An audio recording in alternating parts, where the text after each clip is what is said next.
আসসালামু আলাইকুম, welcome to my channel Hannah's kitchen. আশা করি আপনারা সবাই ভালো আছেন। আলহামদুলিল্লাহ, আমিও খুব ভালো আছি। আজকে একটা নিউ রেসিপি নিয়ে আপনাদের সাথে দেখা করতে চলে আসলাম। হ্যানাস কিচেনে আজকে রান্না হবে পেঁপে। পেঁপে সবজিটা একটা সাদামাটা সবজি।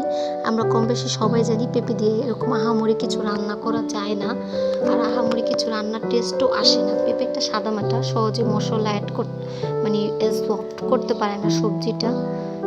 তার জন্য এটা খুব সাদামাটা রান্নাই হয় সবসময়। তো আমি আপনাদেরকে রেসিপি দেখাবো যেটার মাধ্যমে আপনাদের পেঁপে হয়ে যাবে একদম সাদামাটা থেকে একটু আধুনিক পর্যায়ে, বা একটা ভালো একটা পর্যায়ে আসবে, ভালো একটা টেস্ট আসবে। ভালো কিছু রান্না করার পর ওটার পরিমাপটা আরও বেশি বেড়ে যাবে। তো যাক, আপনার আজকে রেসিপিটা তাহলে দেখে নিন কি কি করতে হয়। প্রথমে তো আমি 4টা ডিম সিদ্ধ করে নিয়েছিলাম খুব ভালো করে। 10 মিনিট মিডিয়াম আঁচের মাধ্যমে 4টা ডিম সিদ্ধ করেছি, খুব ভালো করে ছিলে নিয়েছি। এখানে আমি দেখিয়ে দিলাম 4টা ডিম।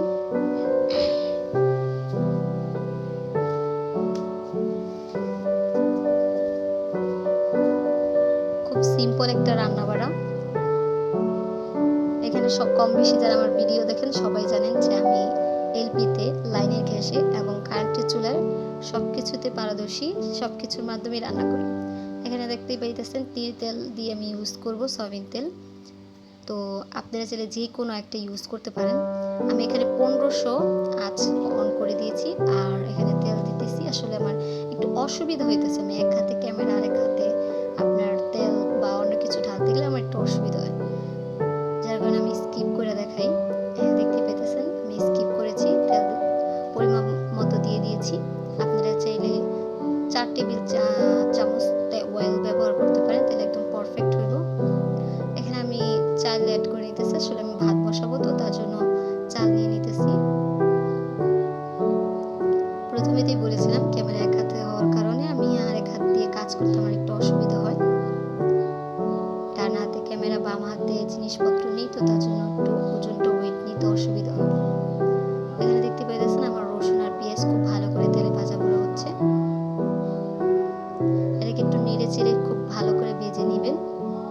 বাদামি কালার এসে পড়লে অবশ্যই আপনারা চাইলে পানি বা মশলা অ্যাড করে দিতে পারেন।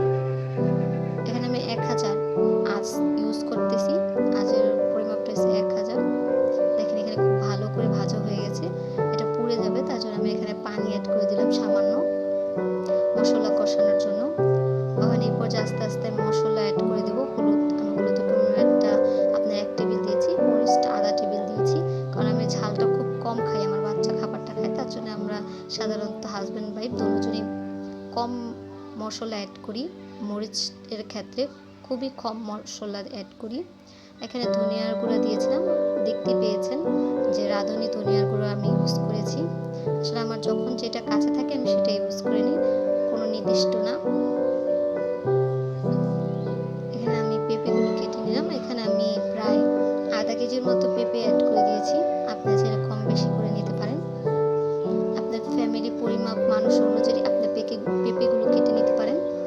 খুব সুন্দর করে এভাবে চাক চাক করে, যেভাবে আমরা গোসের মধ্যে আলু দিই ঠিক সেরকমভাবে কেটার চেষ্টা করবেন পেঁপেগুলোকে।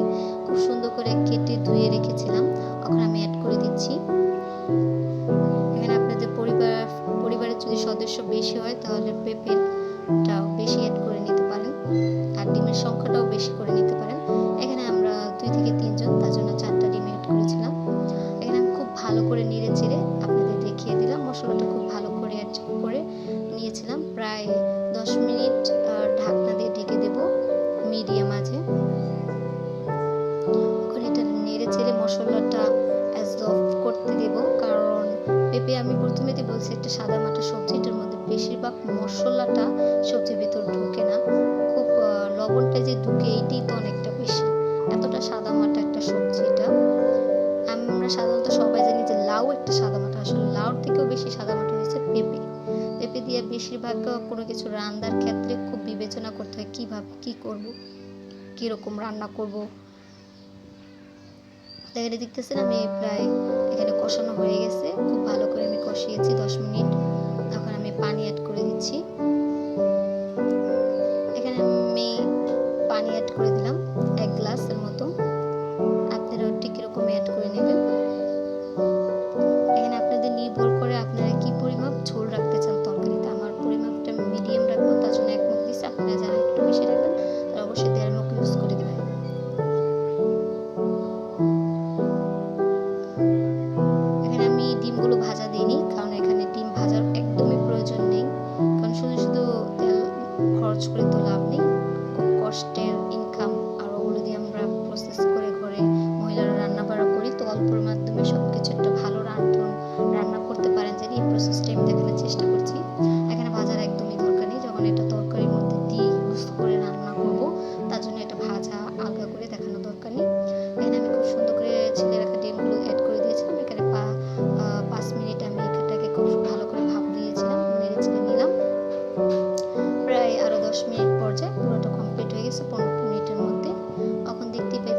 সামনে রেখে দিয়েছি।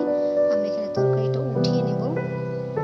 আমি আস্তে আস্তে এক হাতে ক্যামেরা, তার জন্য আমি ভালো করে প্রসেসটা দেখাতে পারছি না, আমি ভালো করে জানি না, বাট আপনাদের সর্বোচ্চ চেষ্টা করছি দেখানোর জন্য। গরম গরম চুলা থেকে উঠিয়ে নিচ্ছি তরকারিটা। আসলে ডিমটা ভুলবশত একটু ভেঙে গেছে একটা ডিম, তার জন্য। আর এই যে দেখতে পেতেছেন বাকিগুলো খুব সুন্দর করে প্রসেসগুলো হয়েছে।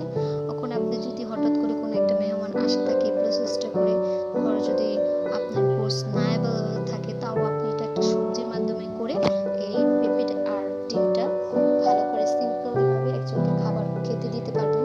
প্রসেসটা খুবই উপকারীও, এই যে মানুষকে খুব সুন্দরভাবে খাবার রেডি করে দিতে পারবেন আপনি। আপ্যায়নও কোনো সমস্যা হইব না। এখানে আমি একটু জিরা গুঁড়া দিয়ে দিতেছি, জানি গ্রানটা খুব ভালো আসে আর স্বাদটাও অসাধারণ।